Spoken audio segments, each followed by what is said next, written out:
Здравствуйте, дорогие товарищи. Значит, хочу вам показать результаты работы печи в режиме тления. 1,5 часа она в этом режиме работала. Что стало с печкой и почему мне пришлось прекратить проводить эксперимент. Хотел проверить изначально я, сколько проработает времени в режиме тления печь. Брикеты топливные у меня РУФ из березовой стружки. Значит, идея была 10-12 часов или засечь время, сколько она проработает в режиме тления и насколько пойдет температура в доме. Сейчас зима, декабрь месяц, на улице минус 7 градусов. На начало эксперимента в доме было плюс 13 градусов, домик садовый, каркасный.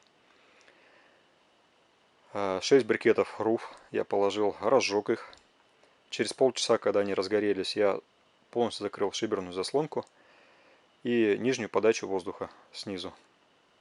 Заслонку закрыл.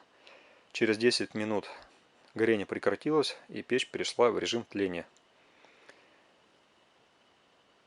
Все это работало 1,5 часа. То есть режим, да, рабочий. 1,5 часа это все тлело. И я вполне уверен, что спокойно эти 6 брикетов протлели бы и 10 часов, и 12, возможно, даже. Температура в доме за эти 1,5 часов не упала ни на 1 градус, так и осталось, плюс 13 градусов. Это при том, что я еще раз 5-6 проветрил помещение, потому что было сильное задымление.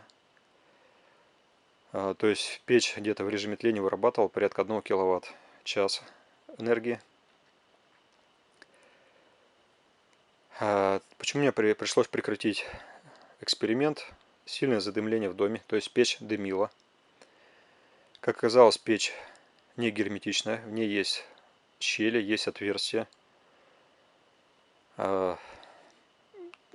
Напрямую, то есть ее эксплуатировать нельзя в режиме, возможно, даже длительного горения нельзя эксплуатировать. Надо сначала все щели и отверстия закрыть. Это недоработка производителя. Так, значит, что мы видим?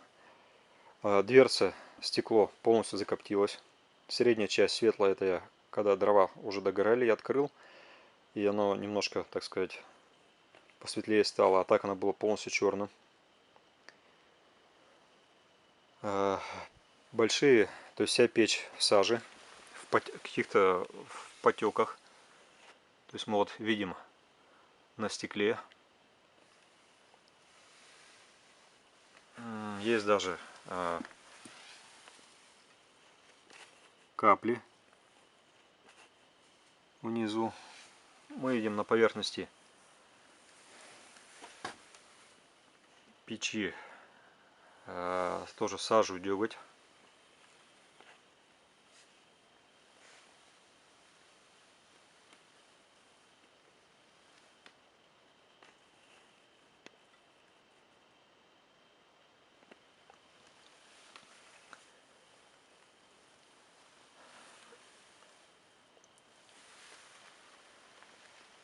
Так, кроме сильного задымления, была еще одна проблема появилась.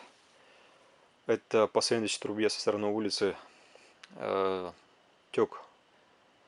Ну, были большие потеки, то есть даже, можно сказать, ручей тек из жижи такой желтой, вонючей. Как оказалось, сэндвич труба у меня собрана по конденсату, то есть протечек тут не должно было быть. Как оказалось, зонтика искрогасительного на трубе сверху, на нем дым конденсировался, выпадал, и все это стекало по сэндвичу с наружной стороны. То есть сэндвич труба у меня была в сильных потеках. Внутри, кстати, конденсат не выпадал. То есть внизу, где у меня тройник, конденсат отводчик, там было сухо. То есть, да, сэндвич труба держит тепло, на ней конденсат не выпадает даже в таком режиме. Значит, какой еще недостаток? Потом позже выяснилось, что моя шиберная заслонка практически перестала работать. Вот она с огромным трудом. Я вот с внешней стороны уже ее почистил, сейчас надо изнутри ее почистить. То есть всего за полутора часов она практически вышла из строя. Страшно представить, что будет через 10 часов. То есть все, фактически печь уже будет нерабочая. Так, но еще какой-то недостаток косвенный. Это запах на улице. Практически не было ветра, когда эксперимент проводил.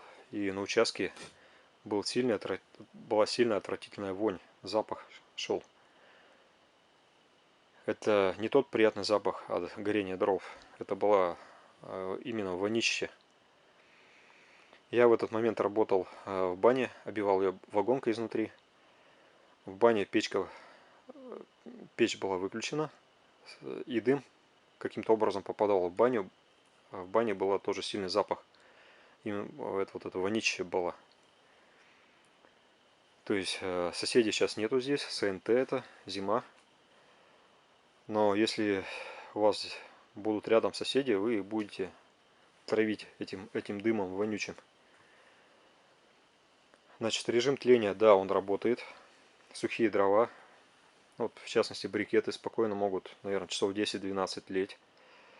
Для каркасного дома вырабатывать, скажем, 1 киловатт электричества, мощности тепловой вырабатывать, извиняюсь. Но это будет конец печки, это конец трубе. Все это скоро наступит, быстро, все это покроется сажем, дегтем. То есть это экстремальный режим, на самом деле, режим тления. Это когда у вас нету электричества вообще. То есть, я думаю, надо в таком случае покупать самую дешевую печь. Печь должна быть очень герметичная. Самый дешевый сэндвич, чтобы потом через несколько лет выбросить все это, через пару лет. Шиберная заслонка должна быть при этом обязательно поворотного типа. Это не будет работать сразу же. Дальше вам необходимо проверить герметичность печи, если вы будете эксплуатировать в режиме тления. Так, этот режим я нашел. У меня как получилось. Разжигаете дрова в течение получаса, когда они сильно разгорятся. Потом резко закрываете шибер. Закрываете заслонку нижнюю подачи воздуха. Минут через 5-10 огонь перестанет гореть. Печь перейдет в режим тления. Открываете резко нижнюю заслонку для подачи воздуха. Создается избыточное давление при этом в топке.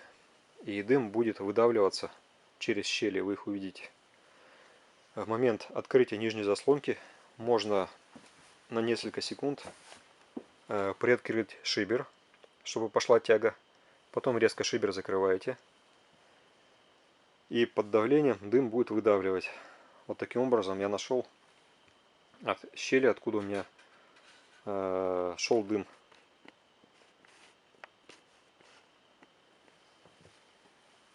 Ну, вроде все. Спасибо за внимание. Всего вам хорошего. До свидания.